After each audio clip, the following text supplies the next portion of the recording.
बिस्मिल्लाहिर्रहमानिर्रहीम, अस्सलाम वालेकुम रहमतुल्लाहि व बरकातहू। हम लोगों ने डिटेल से देखा है कि वाइट ब्लड सेल्स क्या होते हैं, आपके रेड ब्लड सेल्स क्या होते हैं और प्लेटलेट्स क्या होते हैं। उनको डिटेल से देखने के बाद अब हम लोगों ने देखना है कि जो है इन सेल्स के अंदर डिफेक्ट्स कौन कौन से आ सकते हैं। ठीक है, यानी कि डिजीज़ ऑफ ब्लड सेल्स के खून के जो खुली हैं उनकी कौन कौन सी बीमारियां जो है वो हो सकती हैं। सबसे पहले हम लोग देखेंगे रेड ब्लड सेल्स के बारे में। रेड ब्लड सेल्स या जिनको हम क्या कहते होते हैं, एरिथ्रोसाइट्स।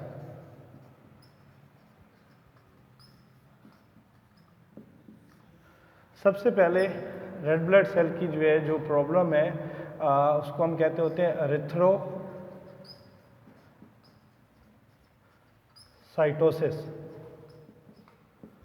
यानी कि increase of red blood sales.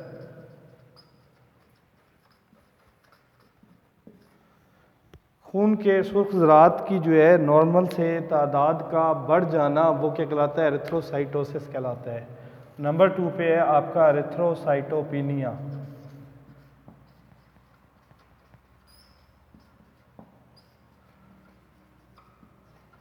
Decrease in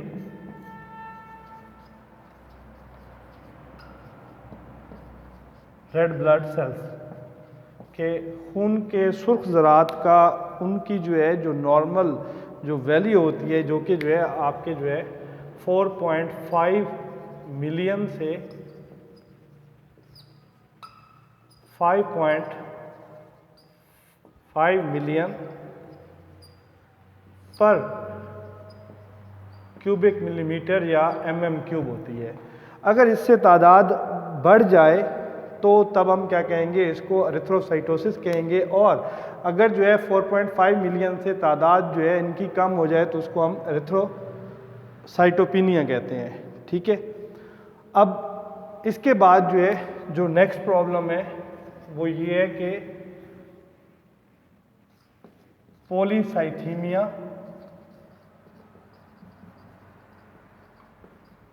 vera.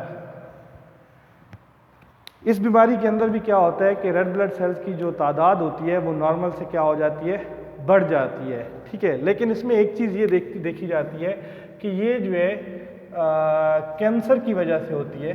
ठीक है, कि आपके जो स्टेम सेल्स होते हैं वो क्या करते हैं कि वो जो है हाई अमाउंट के अंदर आपके जो है रेड ब्लड सेल्स की प्रोडक्शन स्टार्ट कर देते हैं। High amount red blood cell production, तो इसको हम क्या कहते हैं, इसको हम कहते होते हैं पॉलीसाइथीमिया वेरा। कि आपके जो है जो बोन मैरो होती है, बोन मैरो जो है, बोन मैरो के अंदर मौजूद जो स्टेम सेल्स होते हैं वो क्या करते हैं कि आपके रेड ब्लड सेल्स की तादाद को जो है वो बहुत ज़्यादा तादाद में पैदा करना शुरू कर देते हैं, जिसकी वजह से हम इस बीमारी को क्या कहते हैं, पॉलीसाइथीमिया वेरा। फिर इसके बाद नंबर 4 आपका जो है सिकल सेल एनीमिया।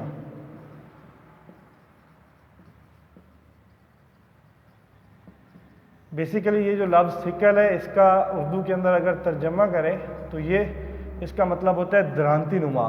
ठीक है, ये आरबीसीज का वो प्रॉब्लम है जिसमें जो है आपके रेड ब्लड सेल की जो नॉर्मल जो है जो शेप होती है वो कुछ यूं होती है, नॉर्मल शेप।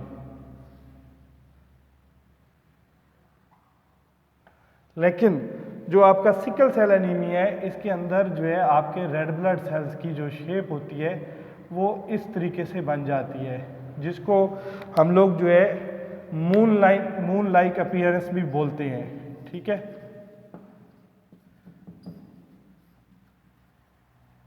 और साथ में हम इसको द्रांति नुमा भी कहते हैं कि जो है इसकी शेप जो है वो द्रांति से मिलती जुलती है, तो इसलिए इस डिज़ीज़ को जो है सिकल सेल एनीमिया का नाम दिया जाता है। इसमें होता क्या है कि जो आपका जो रेड ब्लड सेल्स होती हैं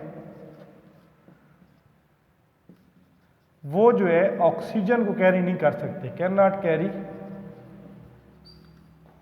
normal amount of oxygen to the body. ठीक है, फिर इसी तरीके से नंबर 5 पे आ जाता है आपका आयरन डेफिशिएंसी एनीमिया।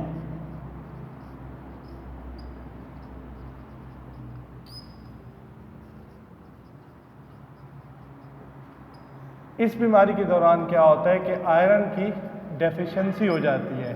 ठीक है, आयरन की डेफिशिएंसी के वजह से जो है आपको क्या हो जाता है कि आपका जो HB लेवल जो है वो क्या हो जाता है, डिक्रीज हो जाता है। क्योंकि जो है जिस वक्त आयरन की कमी होगी तो उस वक्त क्या होगा कि आपके जो है खून के अंदर हीमोग्लोबिन की प्रॉपर मिकदार जो है वो नहीं बन पाएगी। तो इस वजह से इसको हम क्या कहते हैं, आयरन डेफिशिएंसी एनीमिया के आयरन की कमी की वजह से। आयरन को उर्दू में हम फौलाद कहते हैं।